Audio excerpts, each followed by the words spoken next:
think. I hope. Oh, now it's recording on YouTube. That's right. Okay, it started to work. Okay, let's see the Heilige Gemara. The Neuesten Babe Mishanemes. So the Gemara at the bottom of Kuf Lamed. Oh, before we start, this week's broadcast is sponsored by Mechi and Leah Wurzberger in the merit of Fushalema for Leah's sister Ria Bas Tzila. And Shmuel is also. Sorry? Rhea Bas Tzila. She should have her Fushalema Bakar. And it's also being sponsored still by Shmuel, the Elishma's father, whose Yochid was earlier this week. Ben Yamin Yehuda Pesach ben Reb Shmuel Elio. Okay, he's the Neshama should have an Aliyah. Amen. Okay, let's see the Heilige Gemara. So the Mishnah was talking about straining, and there was actually two pshatim in the Mishnah about what this straining is. So let's go back to the Mishnah. We'll see what Rashi says, and then we'll get to the Gemara. The Neuesten Beitza b'mishanenes shel chardo. You're allowed to strain an egg in a mustard strainer. So what does that mean? So Rashi says, the Neuesten Beitza b'mishanenes shel chardo nosemba. So you have mustard in this strainer, and you add an egg to the mustard mix. Listanen, to sift through, to strain through. The koiletes es apsoilos. Now the thicker pieces of mustard remain in the sifter, while the finer pieces fall through. The afa beitza, and the egg that's in the strainer together with the mustard, hachel noin shalah noiteif umistanen imay. The yellow, the yolk part slips through the strainer and ends up landing in your fine mustard seeds. And what does it accomplish? It gives it a nice yellow.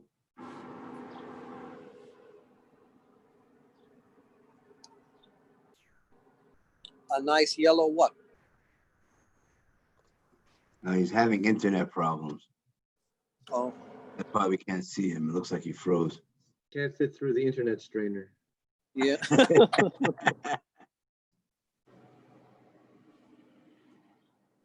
Hey, your mom is froze. Shlomi, Victor, you got to start making up jokes about this whole Zoom internet thing, for the oilam every now and then. I got thrown off again. You got strained out by the internet. Yeah, I got strained out, indeed. Okay, so let me put my... Literally filtered, huh? Exactly. Oh, very good. I think he went out again. No, he's there. He's there. Am I good? I'm good. Where am I holding? Can you No. hear me? Screen is starting to be shared. We haven't gotten it. There we go. Can you hear my voice? We can hear your voice. I have the Gemara. I Okay, hear your voice. I don't have your beautiful face. Yeah, cause we were choshed. We were choshed that's taking up too much bandwidth. We'll see what happens. Okay, so the second shot in the Mishnah that Rashi says from Rabbeinu Levi is that there's no mustard seed involved at all. You're using a strainer just to put the yellow, just to put the white. You're using the white for the coloring of food. So what you do is, you're not putting, it has nothing to do with the mustard. You're using a mustard strainer, but there's no mustard here at all. You're allowed to strain an egg. Using a mustard strainer, because it's not the normal way to strain, that's why it would be. So here you want to get the white part to whiten the food. So those are the two ways to understand this shaila in the Mishnah. So now the Gemara wants to drill down. Why are you allowed to do this? Tony Yaakov Karcha. Yaakov Karcha said, I don't know if Yaakov Karcha means Yaakov that was bald. So maybe it was Yankelev who said this. Lefi she'ein, sorry, I figure I couldn't control myself. Lefi she'ein oisin oisa ella legavein. The only reason why you're doing this is for coloring. So why does that allow you to make boirer? So Rashi says, Lefi she'ein oisin ella legavein lemara. It's for the look. Shachel man yofa legavein. The yellow is a nice yellow coloring. So Rashi clearly is learning with his first shot that you're coloring the mustard seeds. You're not allowed to color.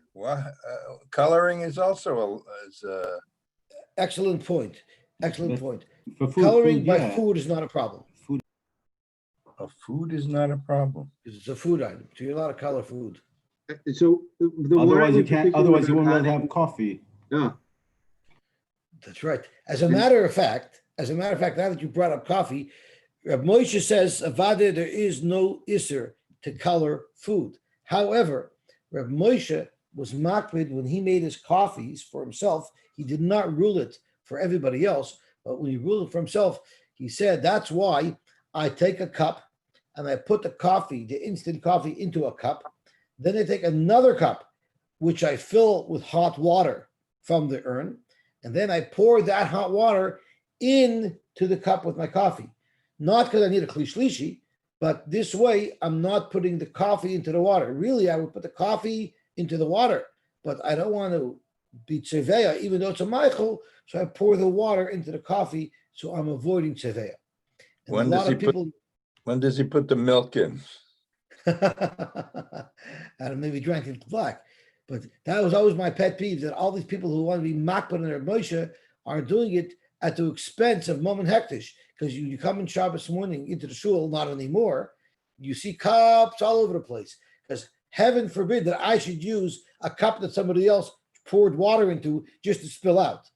So because of that, you see a whole bunch of cups lying around that just have a drop of water in it because people use it as their kli shlishi. Akiva can title this year the second cup. Very good. Very good. Shkoyach. That's gewaltig. That's right. So here it says Hilchach idi vidi oichelu. Both parts are food. The egg and the white and the yellow. You didn't want to throw anything out. You just are using the yellow for coloring. So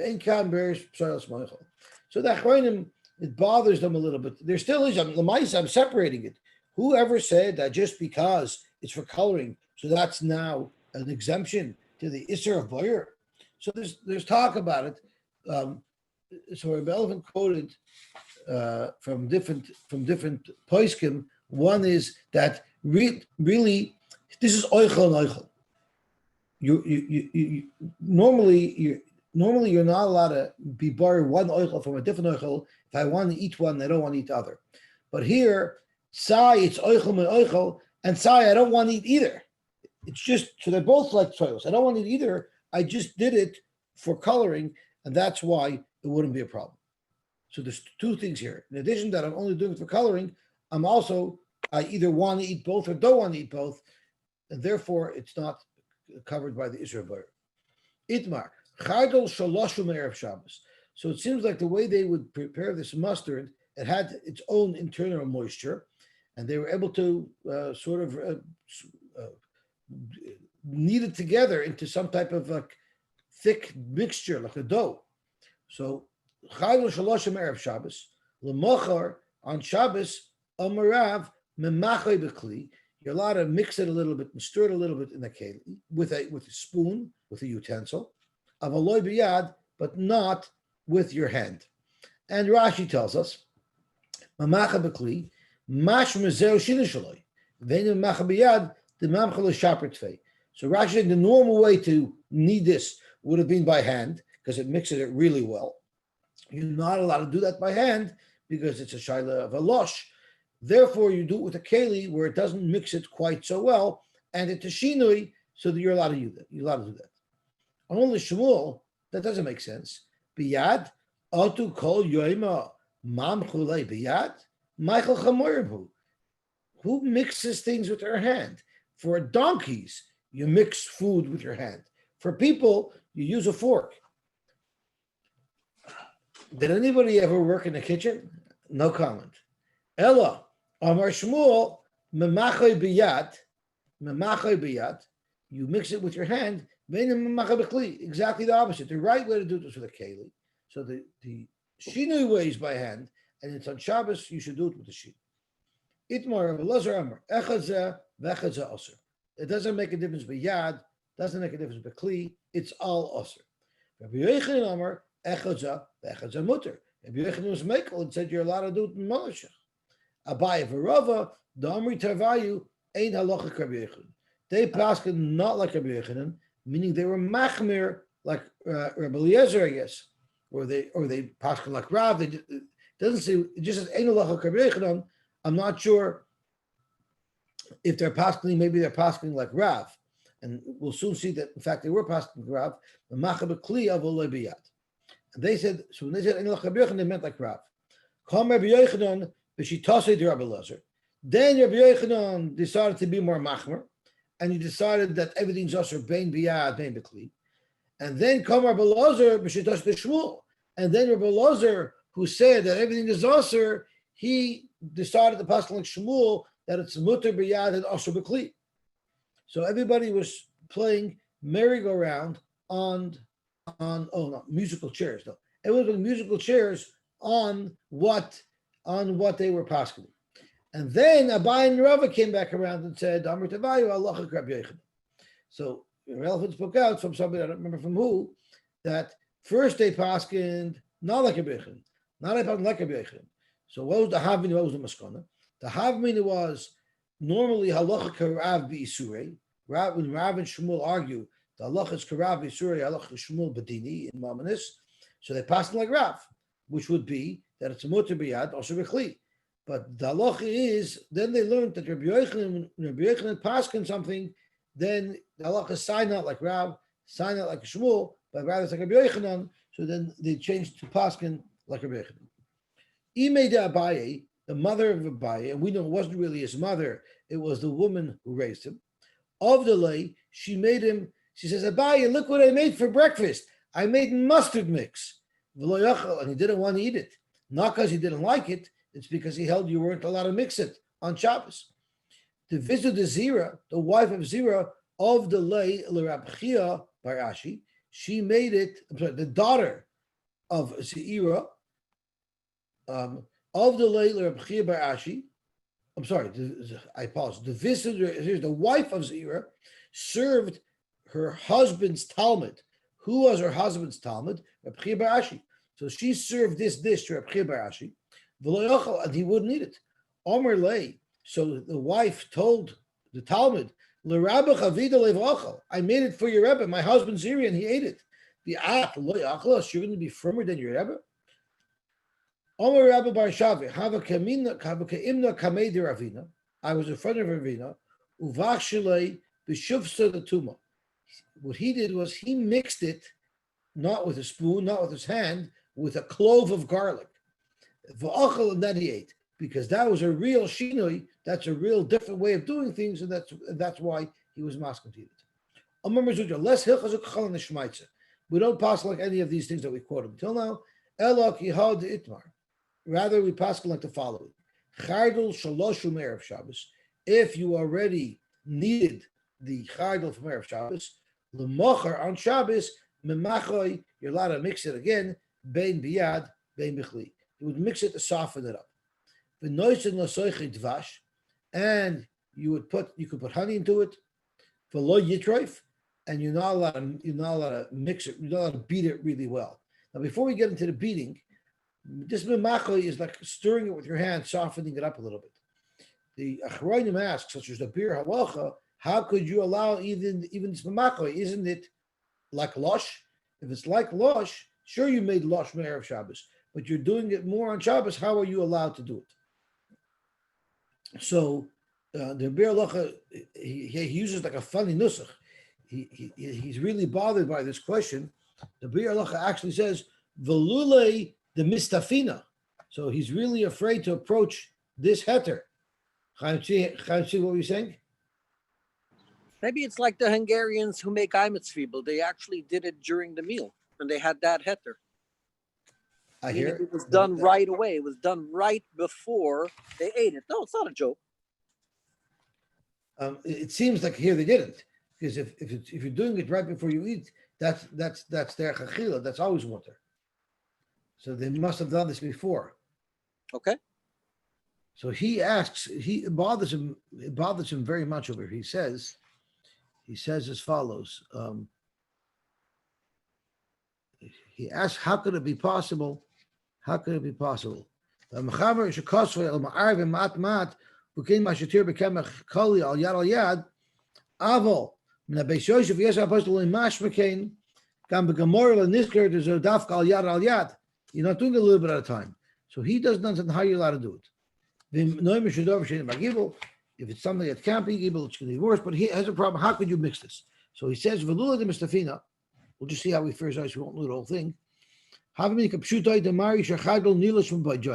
You could say that everything was done by day. It wasn't really done at night. But he doesn't like that shot. And then he says, at the end, he says, could be. He wants to say. L'chein afshi raka dami lisha b'darbanan v'tzorich shinui avu b'zahu lahapach al yidei amichui b'mayim u'mafred es chalokim shenid b'kol yalisha. He's actually mixing it with water and he's loosening it up. He's softening it up. So normally the purpose of lisha is to give something body, to give something texture. Here, what he's actually doing is having the opposite effect. He's mixing it with water and he's loosening it up. And that's the opposite of what lisha is designed to accomplish. Unless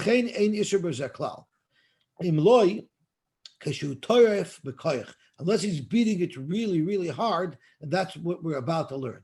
So the halacha is learning that the heter here is only because what you're doing is actually not thickening it up into a dough; it's actually softening it up and making it looser. Because otherwise, it would be a problem of losh. Now it says you could mix dvash into it. But for lo yitroif, you shouldn't beat it really, really hard.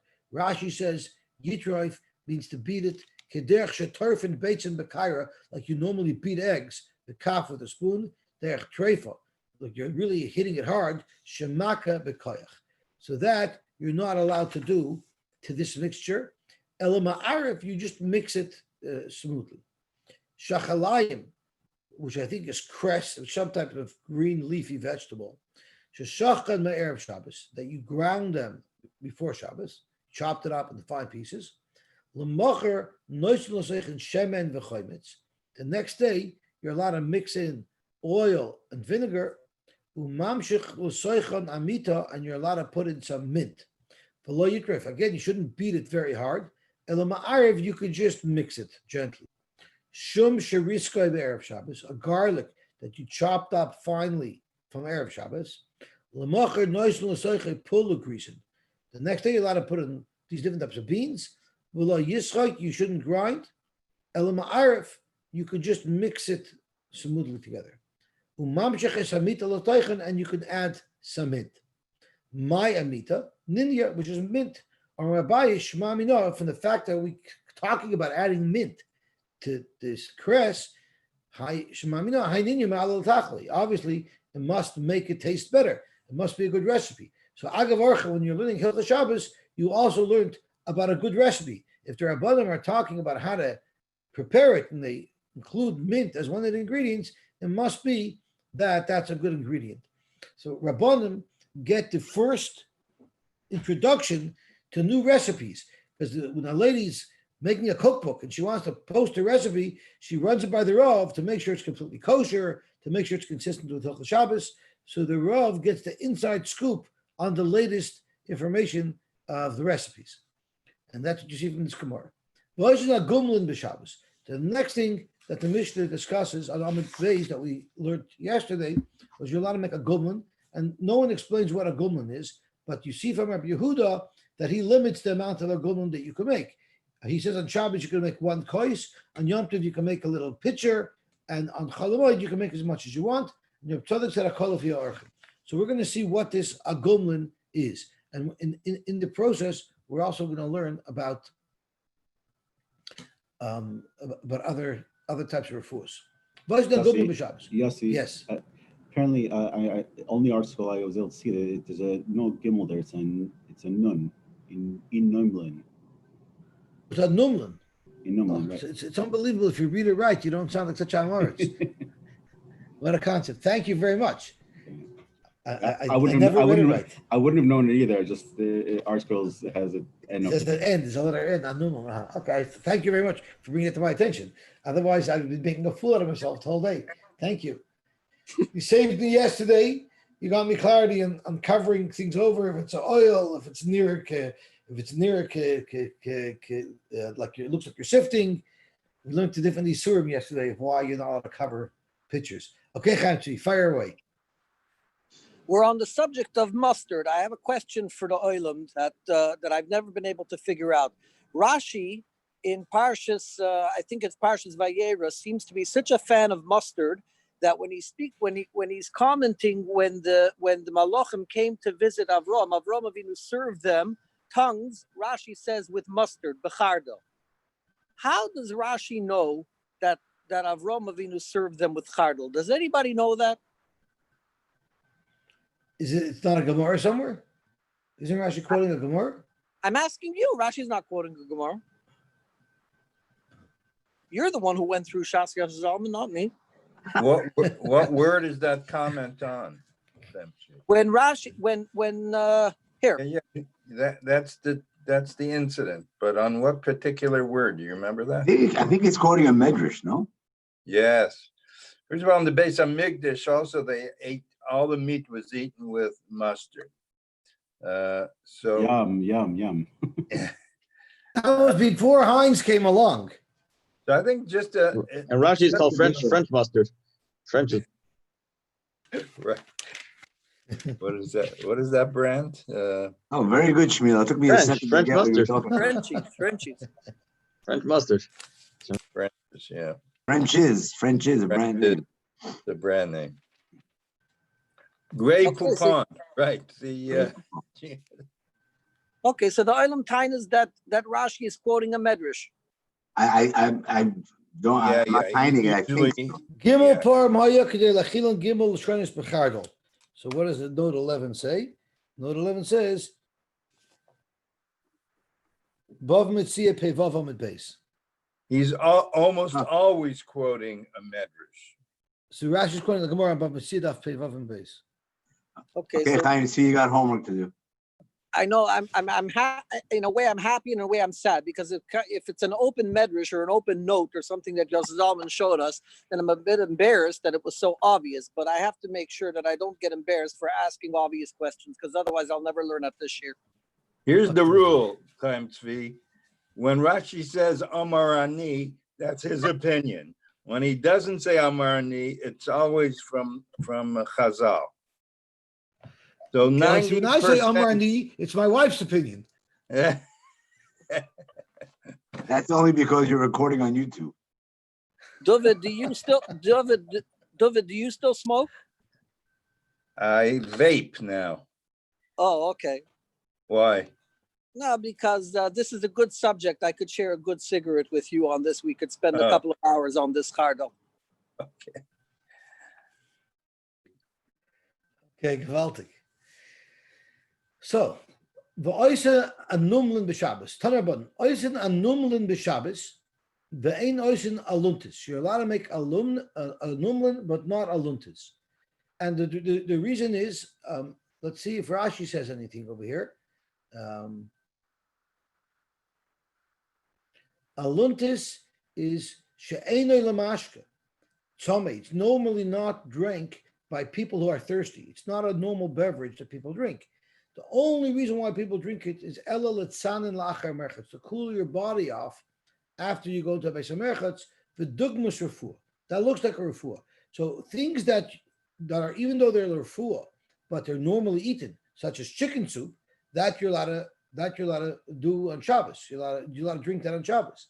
However, even if it's for refuah, even if you're only drinking it for refuah, since it's something that people normally drink, you're allowed to drink it on Shabbos. But something that people only drink l'refuah, that you're not allowed to take on Shabbos. So oisna numlin b'Shabbos, ve'noisna aluntis. Ve'ezu hanumlin. What is a numlin? Ve'ezu aluntis. And what is aluntis? So a numlin is yayin, udvash, v'palpalin, wine, honey, and pepper. That you're allowed to drink on Shabbos. Aluntis is yayin yoshon.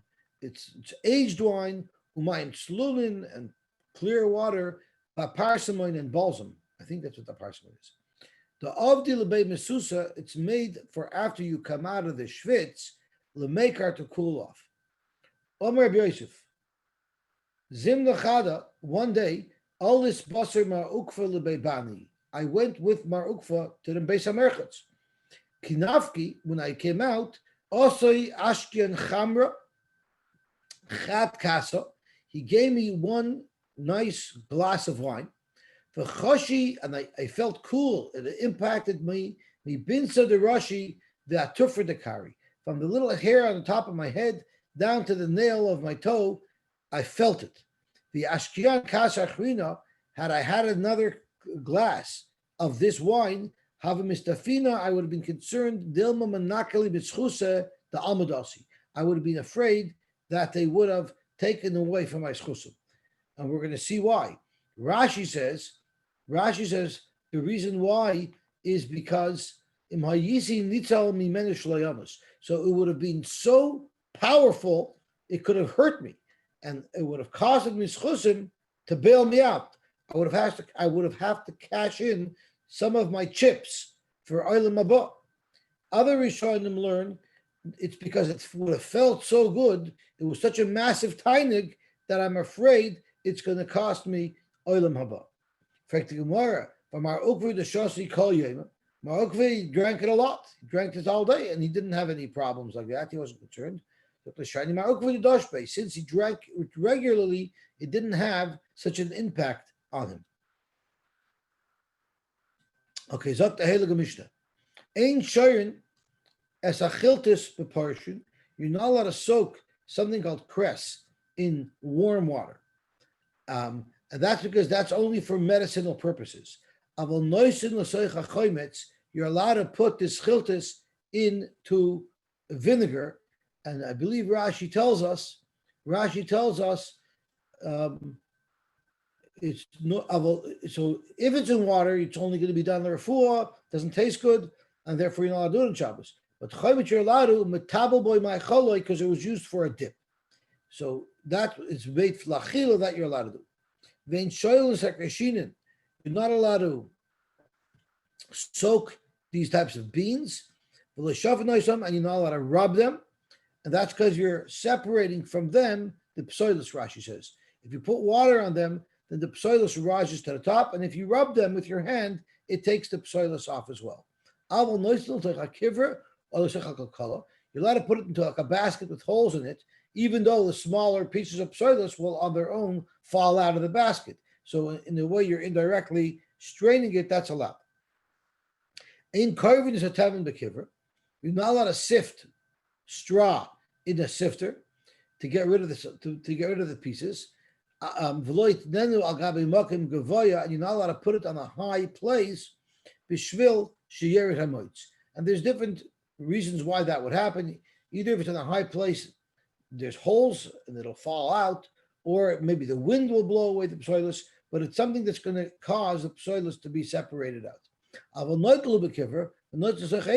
You're allowed to use a sifter as a shovel, just to shovel up a bundle of grain and throw it in to the feeding trough. That you're allowed to do because you're using it as a shovel just to transport the grain. Yeah, sure. While you're walking over to the trough with the sifter full of grain that you want to pour into the trough, sure, some psoilus might fall out, but that's not a psik ratio, and it's einim mechaven because your intention is just to use it to load up the trough with food for the animals to eat. We know the Mishnah tells us that you're not allowed to soak chiltas. What if you did? Is it a deraisa or is it a derban? Sharamai. Tirgamar of Ada Narsha Kamed Rabbi Yosef. Shara Chayev Chatas. It's a deraisa. It's like cooking. Omerle Abaye Elameata Shara Umtza B'Maya. If you soak a raw piece of meat in water, Hachanami the Machayev, are you going to say it's chayev? Now, really, this has no shaykhs. You're not sifting. You're not doing anything. But the Mefarshim explain that the Gemara is just trying to say it's not mistaber to say that it's chayiv. It shouldn't. So it picked an example that there's no shaykhs to have any iser to highlight that Abai is saying why in the world should it be iser. It's only a midrabanan shalayasa kaderch she'oisa b'choil. It's uvdi the choil, and we already ran into this when we were discussing putting the shmata on top of the keli, a couple of blot ago. And over the choil doesn't mean you cannot do anything on Shabbos that you do in the weekdays, because then you're not allowed to do anything. And it's only limited to things that you do in the weekdays that could lead to a malach. That I guess Chazal have to tell us when that's a problem. Boy minei Rabbi Yochanan me Rabbi Yanai. Rabbi Yochanan asked Rabbi Yanai the following question about our Mishnah. Our Mishnah says you're not allowed to soak chiltos in warm water, but our Mishnah doesn't comment on cold water. So I want to know, Frank Rabbi Yochanan, what is the halacha? Am I allowed to be shoyra chiltos in cold water? Or Rabbi Yanai said, "Osir, it's osir." So Rabbi Yochanan asked his Rabbi Yanai, "Why is it osir?" Our Mishnah only says warm water. So Rabbi Yanai got upset at Rabbi Yochanan, and they gave him a sharp comment. If you don't trust me, so then what's the difference between me and you? Then go leave my yeshiva. If you're a Rosh Yeshiva already and you don't accept from me that I know Pshat in the Mishnah, what are you doing here? So it's a very sharp relation that the Rebbe told us Talmud. And you're right. Your dik from our Mishnah is 100% correct. That you can soak it in cold water.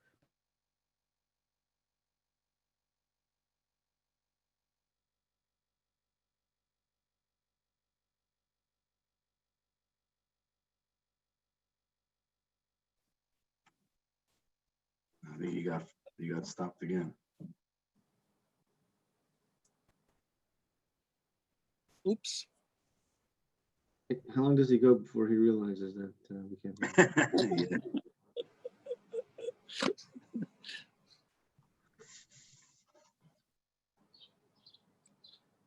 Why is it that he keeps getting shut out and everybody else does not? That's because my internet service is not so good, I guess. Let me ask that question. I'm going to ask that question again, Yosef Zalman. Why is it that everybody else is and mine just went? No, we can hear you. Why is it that everybody else's is fine and Yosef Zalman, yours is no good? He just said because he has bad internet connection. Oh, then I'll ask it a third time. The question, Shlomi, is why does he have a bad one? He's the one giving a shear. It's not very important if I get cut out or not. Nobody needs to hear me. So it's our fault that he doesn't have good internet connection. No, it's not. Let me call Samsonovich and ask him why it's so bad. No, Yes, right Zalman, now, you heard what Shlomi said? My bell now. Yes, Zalman, you heard what Shlomi said? No. Shlomi said that it's our fault that you don't have internet, and that can only make sense if you're like Moshe Rabbeinu was told to go down the mountain because the Yidden were not zoichet to have him teach Torah anymore. I hear. I'm getting spooked now. Or it's because we're not paying him enough. Moshe Rabbeinu didn't have such a good internet connection either. He was a kvad peh. Tell Samsonovich to move the router to your side of his house. I'm not sure if I think, did I go back to Samsonovich or I'm Bell? I don't even know what I'm on now. But we're going back and forth. Okay, let's see the head of the Gemara weiter. I'm not sure at what point I got cut out. You were in the middle of the Rebbe's answer. Masnisin Yechidohi, the Tanya. The Tanya ain't Charnis Achiltis, Loy Becham Loy Betonyan, which is the Shita, the Tatakama of the Chachamim, which Rabbi Yanai Paskin like. Rabbi Yisrael Becham Nosher Betonyan Mutter. Lamai Avdil. So this stuff that you're not allowed to soak, the Chiltis, you're not allowed to soak it, we said, because it's a refuah. What is it a refuah for? For what ailment is it a refuah? For chest pains. If you have chest pains, you eat this Chiltis and that'll solve your problems. It's amazing how advanced they were in cardiology in those days, that they had a remedy for chest pains. Rabbi Achaba Yosef was having chest pains, and he went to the hospital. Also, he went to Mar Ukva. Help me out, I'm having chest pains. Amalei Zil Shosi Tlasa Tikli Chiltasa. Have 3 measurements of chilta, and Rashi says it's the weight of three coins. I think the lashon is Mishkal Gimel Zehuvim, the weight of 3 coins, that's how much you should drink of this stuff. But Yomi, so it was like a round of antibiotics. You need to take it 3 days till it's used up. Ozol Ishta Chamisha B'Shabbos, he drank it on Thursday. Umal Shabbos, and on Friday, Litzafra Ozol, he wasn't sure, am I allowed to continue taking my prescription drugs on Shabbos? So Litzafra Ozol Shol Bei Midrasha, he asked the Shaila, can I continue taking my prescription drugs? Amalei, they told him, Tana Devei, Amalei, Tana Devei Rav Ada, but Amalei, Tana Devei Mar Bar Rav Ada, Shois Adam Kav Oikavayim, Ve'ene Choshish. You're allowed to drink and you don't have a problem. So they allowed him to finish up his prescription. They allowed him to do that. Amar Lahu, Lish Loikam. I wasn't asking a Shaila if I'm allowed to drink it. I know I'm allowed to finish my prescription. My whole question is Lishrois. Am I allowed to prepare it on Shabbos? And am I allowed to soak the chiltos in water on Shabbos? Lishrois Mai. Amar Lahu Rab Chia bar Avin. I actually had such a story where I needed to soak it. The Asai Shiltaylor of Adar Barabba, and I came to ask Rabbi Barabba, the same child you're asking me. I went to ask Rabbi Barabba. He didn't know the answer. Asai Shiltaylor of Huna. Then I went to ask Rav Huna. The Amar, and he said as follows: Hachik Amar. Rather, what Rav said, Shayr Betzoinen, you could only soak it in cold water, not in warm water. But Umaniach Bechama, and you could leave it in the sun so it should warm up. So Zok the Gemara, I don't have a clarity in what this psak is. Is it command the Shari? Are you paskening like Rabbi Yossi? Because we learned earlier that Rabbi Yossi was the Shita Siyachah who holds you're allowed to soak it in cold water. Or maybe it's even according to the Rabbanan who hold you can't soak it in cold water. Maybe here you're allowed to. Or Afilu Manda Osar, Hanamili, when did the Chacham Aser soaking this in cold water? Hechid la ishti klal. That's if you're not drinking it. You're just preparing it. Aval hocha. Even the ishti, the ishti klal, because you didn't start your prescription yet. Aval hocha, the ishti chamisha umal l'shapsa, you've already started your round of antibiotics. Ilay shasi b'Shabbos, if you're not going to continue to drink it on Shabbos, once you started it, mistaken, you'll be in danger. And therefore, only then did he allow it, but maybe normally he wouldn't allow it. So we don't know. We don't know if he's being made like Rabbi Yossi, or if he's saying even the Chacham would be moided, you're allowed to do it. Since you had it Thursday and Friday, it'll be a sakana if you don't have your third dose. And on this shayla, a lot of people talk about whether or not you're allowed to finish your prescription. So I'm not going to go through everything, but Rabbi Moshe Feinstein Paskins, the only way you're allowed to finish your prescriptions, if you have one, is only if you don't take it that day, it's going to mess it all up and you have to start all over again. But if missing 1 day of antibiotics won't cause a problem, then you should not take them. In most cases, it will cause a problem because it'll allow the bacteria in the body to re-strengthen itself. So you have to take it consistently. Mistamech va'azol Rab Acha bar Yosef akasved Rab Nachman bar Yitzchak bar Achse. Rab Acha bar Yosef was walking. He was an old man. He was leaning on the shoulder of Rab Nachman bar Yitzchak, who happened to have been his nephew. It was his sister's son. Amar le, he told his nephew, Ki matinin levei Rab Safra. When we get to Rab Safra's house, do me a favor, Ailina, take me up to his house. I wanted to meet with him. Ki mati, when they arrived, Aila, he took him up. But apparently, he didn't get in.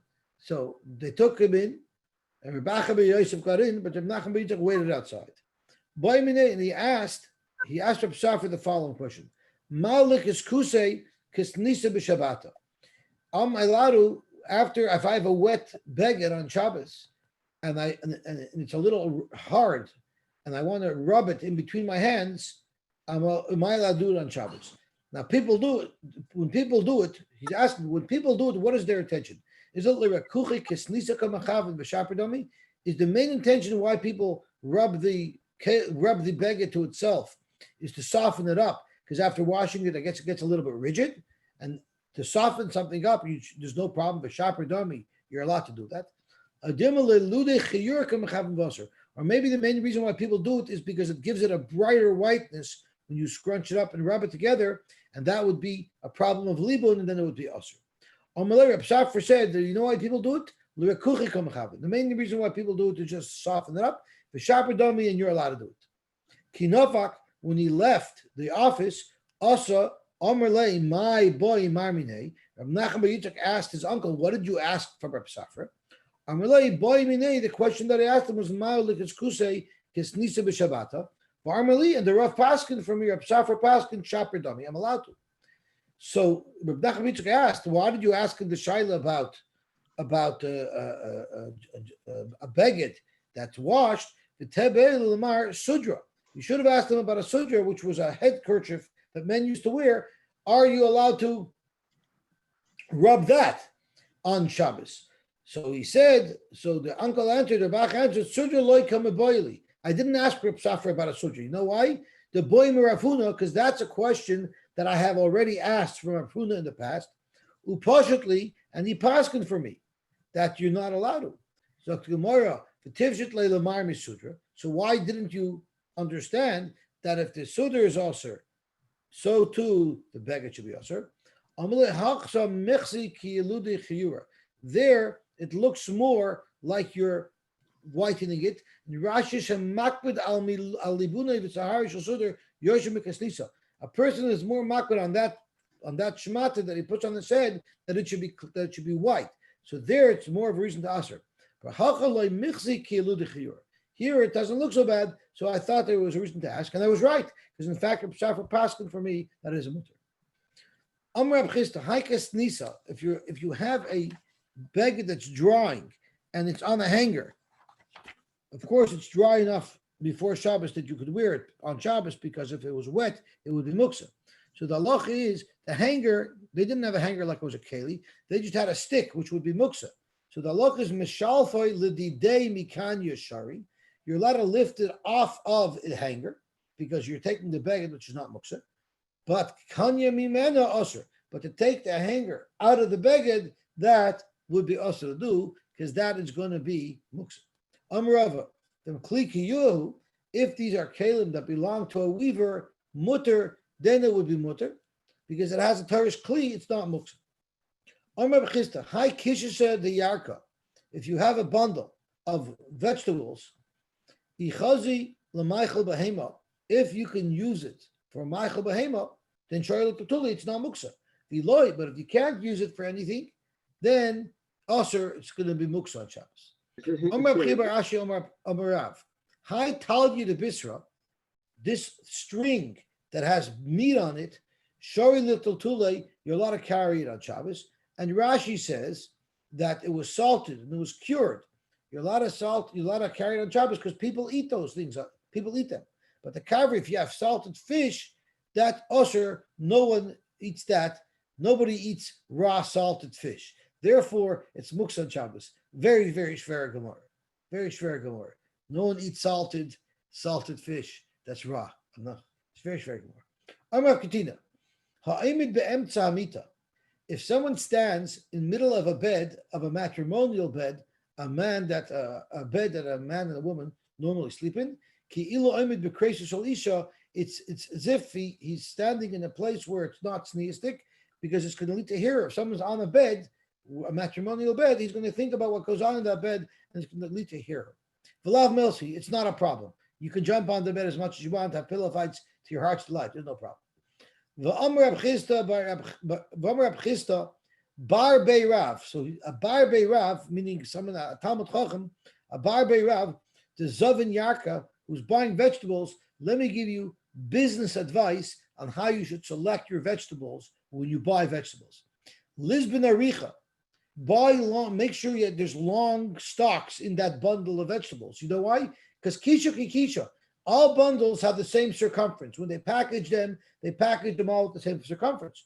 So if you have a long one, then you're going to get more out of it. So that's the Pashup shot. The Chassam Sofer is masbir that it's talking about a Talmud Chacham. A Talmud Chacham should always make himself like everybody else. Kisha ki kisha. He should always be an onav and not be haughty, not think he's better than anybody else. And then v'orchem amela, and then he'll be zoichet Harich Hashem. Ramab Chista, Barber Rav the Zovan Kani, he buying reeds. Lisbon Aricha, again he should buy long ones. because tuna kituna, the size of the bundle is the same, but orcha memela. But the difference in how much value what he's going to take is going to depend on how long it is. Again, the Chassam Sofer learns that a person, when he teaches Talmidim, should have a lot of patience, and then he'll have a Rich Hashem. What if a person does not have a lot of bread? So he shouldn't eat vegetables. We shouldn't degur, because vegetables make him hungry and wants him to, and makes him have an appetite to eat more bread, but he doesn't have bread. So don't create an appetite for yourself if you're not going to be able to fill it. When I was poor, I didn't eat bread, vegetables for the obvious reason, because I didn't want to stoke my appetite. And then when I hit it rich, I still didn't eat yarek. Because I didn't want to give myself an appetite that I won't be able to satisfy. Basirusi, Damina, I said, why would I want to fill myself with vegetables which are unhealthy if I can fill myself up with kishmaka, meat and fish? Why would I want to have vegetables if I can eat proteins? Why waste it? Like the guy at the Kiddush said, like the pickle. Okay? Now, the Ben Yoyad explains that what Reb Chisda really meant was the reason why he said that is he didn't want to eat vegetables because he was makbid on shkotzim or remoshim, but he didn't want the people working in his household to be insulted that he didn't trust their bedikas of the lettuce. So because of that, he made up this excuse. If a guy doesn't have a lot of bread, he should not break the bread. And Rashi says,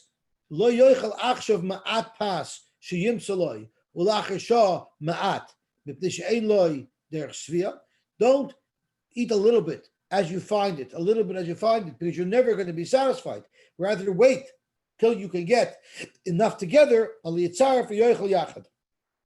Chassam Sofer says this is talking about a Maggid Shir.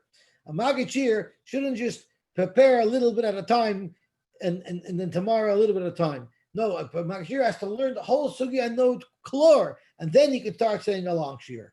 You shouldn't do it in bits and pieces. So that's it. I just got the rug pulled out from under me. Zog to Gemara weiter. V'amar Reb Chisda bar beirav to learn the official rifta lelifta my timer to le'ovid be'ayin yofa. It's because it's not going to be done by yofa if he doesn't have. He's not going to be able to give out well. He doesn't have. V'amar Chisda ano meikara lahava betzana ad sheyadi yadi bekula mona ve'ishkechi be'kal tzarchi. Before I would distribute bread, I would break bread and distribute bread to my family, to people who were my guests. I first stuck my hand into the basket of bread to make sure that I have enough bread to give everybody. And if I didn't, I wouldn't break the bread. Rabbi Chisda, Haiman de Efshalei Lamechal Nahamed Esari, Va'achal de Chiti, someone that could. So if you noticed, until now, it was always talking about the Bar Beirav. Now it just switched over to Haiman. Haiman de Efshalei Lamechal Nahamed Esari. Anybody who can eat less expensive bread made out of barley, and chooses to eat expensive bread made out of wheat, so the Marshal says the reason why it switches from Bei Rav to Haiman is until now it was advice for a Talmid Chacham. Now that we're talking about an Isra of Baltashchis, it says Haiman because everybody has to deal with Baltashchis. If you can get away with beer and you drink wine instead, which again is more expensive, it's not a problem. Why? Because Baltashchis the Guf Adif. You're allowed to be concerned about what's better for your body, and wine is better for your body than the beer. If he doesn't have oil, which they before they washed mayim achronim, they used to rub their hands with oil to take away the zuhama. If you don't have access to oil, I'll tell you a way to get cheap oil. So these were all the following items are advice how to stretch $1. Talmid Chacham don't have money, they have needs. So I'm going to give you a whole bunch of advice how you can get away with finding, and I think the Mashal says this, well, you could find all of the luxuries that are available to the wealthy. I'm going to find you a way to get them for cheap. That's what we have Walmart for. So if you don't have access to oil, so what should you use instead, which will give you the same experience? Go to a ditch that has greens in it, and that water becomes somewhat oily. Use that water; it'll be just like that oil that you can't afford. So again, it's a workaround to have access to the same manoah, even though you don't have money. If someone wants to buy meat, what he should do is Lisbon unka. He should buy neck meat. Why neck meat? This the beital samini bisra. It has 3 types of meat in neck meat, and therefore, if you can't afford to buy so much meat, you can only afford the minimal. Let me tell you how you can get the maximum experience out of the meat, and that is the unka. And Rashi says because yitim boy gimel midimatam. There's 3 different tastes: shemen, shamen, fat; kachish is leaner meat, and gidat savar and sinews. So all the different types of meats that a rich person can afford to buy. If you buy that neck, which is a cheap piece of meat, you'll be able to have the experience of the wealthy because you'll have all the different types of meats. If a Barbe Rav who wants to buy a shirt, let me give you advice how you can have a beautiful shirt that's going to last you a long time, because you can't afford to buy new shirts every day. So Liz Benjamin did Nahar Abba. Make sure to buy from Charles Turwitt. No. I mean, buy from the city of Nahar Abba because they have very good quality flax. And don't wash it every day. It's going to wear out. Wash it once every 30 days. The maftile tracy yarchat, and then I guarantee you it's going to last 12 months. And I'll be in Orif. If it doesn't last, if you follow my advice and your shirt doesn't last for 12 months, I will pay you. Zok to Gemara. I know someone told me over from Rabbi Victor Miller yesterday that someone who's normally taking a shower every day, in the 9 days, he should take a shower every second day. And someone who normally takes a shower every second day, in the 9 days, he should take a shower every third day. And someone who takes a shower normally every third day should shower more often. That's what I heard over from Rabbi Victor Miller. I'm wondering if he was speaking to his Talmidim who had chavrusis nearby. Could be. I know that in Bells, being that they have a terrible plague le'aleinu of COVID-19 right now in Eretz Yisrael, they said you're not allowed to shower all 9 days because nobody could smell it anyway. So to Gemara weiter. My kisu nisa. What is the meaning of kisu nisa that Reb Chisda told people to buy? It stands for kisana, a beautiful flax. That's what he was recommending people buy. V'amar Reb Chisda, bar beirav loy leisev atzifsa chadita. He shouldn't sit on new fresh mats because a fresh mat has moisture in it and it's going to ruin his clothing. The mechal yamane, it's going to ruin his beged. Rashi says over here, machzel chadosh, a new mat shel gemi lach out of a soft reed. The moisture of the gemi is going to ruin his beged. Dr. Gemara weiter.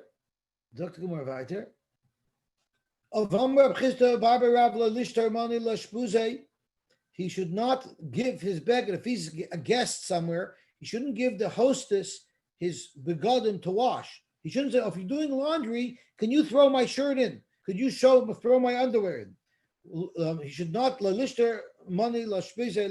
wash it for him. You know why? It's not appropriate. You know why?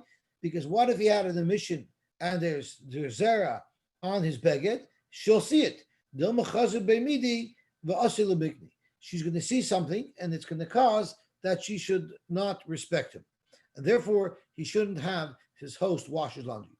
Here it's getting a little bit a little sensitive. The next little couple of lines of mark we'll call them sensitive. Reb Chisda told his daughters, you should always be very tzniistic in front of your husbands. Don't let them see things in you that might gross them out. For instance, never eat bread in front of your husbands. And Rashi says, because you might eat too much. It's not going to be appealing to your husband if he sees you eating too much. Lo yisechlun yark b'layla.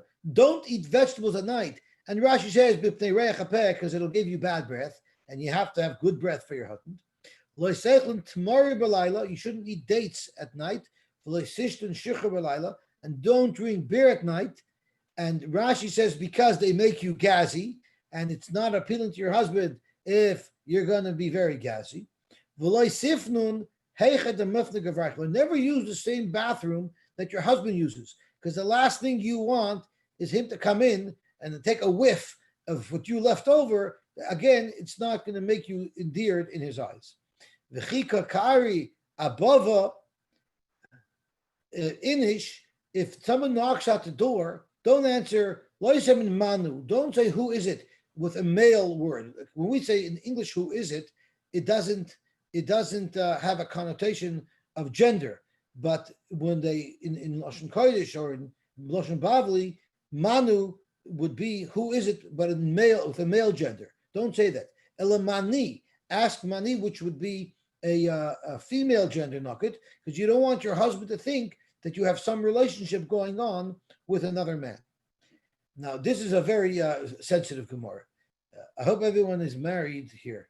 Maganisa b'chadi yadei, the kura b'chadi yadei. When your husband is with you in intimate relations, so to get himself turned on, if we'll use that word, he'll touch your top area, your breast, with one hand, and your lower area he'll touch with another hand. He'll touch it with both hands. So what you should do is marganisa achvalahu, let him reach out to your breasts, but v'kur la'achva, don't let him touch over there. In other words, don't let him fulfill his desires. Stretch it out to create extra desire in him. Adim itztarin, until he's like dying to touch you there, and therefore he's going to be very turned on. Then you can show that to him. You can give him access to that area, because the idea is you want to stimulate your husband to be turned on by it. Ain't you're not allowed to soak these types of beans on Shabbos. So come on, masnizin loike aitana, the Tanya Belez ben Yaakov Eimer ein mashkichin bekiver kol ikar. You're not allowed to put it at all in a basket at all. So if we look back to the Mishnah said, I told you this will be an interesting day with interesting remedies. The Mishnah says, where is the Mishnah? How come I can't find the Mishnah? Oh, here it is. So the Mishnah says, so our Gemara is passing here, you're not even allowed to do that. You're not allowed to put them into any type of device that might sift them. Zok Tehele Gemara. Yes, Is it late? Oh, it's 7:25. It's very late. Okay, so we'll stop here. So Motzei Shabbos we'll look at 10:45 again, or can we start earlier? Does anybody know what time Motzei Shabbos is? Rabbeinu Tam is 10 o'clock. Rabbeinu Tam is 10 o'clock. So we could learn at 10:30 if you want. Yeah. Okay, so 10:30. So we'll confirm for 10:30 Motzei Shabbos. Yeah. Have a good Shabbos, Jesse. Is that too early? 10:30? By me. Okay, 10:30. Good. So 10:30 Motzei Shabbos. Thank you very much. Yes, Jesse. Shkoyach. sure. Shkoyach. Yeah.